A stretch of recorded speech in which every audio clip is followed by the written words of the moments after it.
So once you get your tent all set up, secured in the proper location, bring your stove inside. Make sure the legs are fully extended. Line it up close underneath the chimney hole.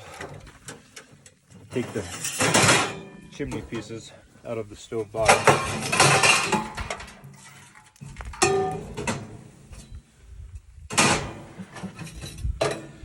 See, there's one chimney piece that's slightly different than all the others. Has a damper in the chimney, and this piece will go into the stove body first.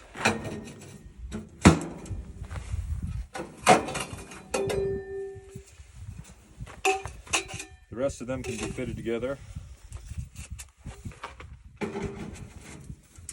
stacked up through the chimney hole.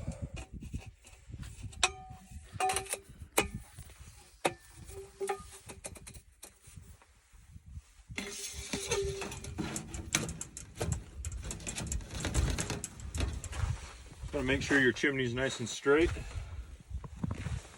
You're ready to stack rocks on top. Get the fire going.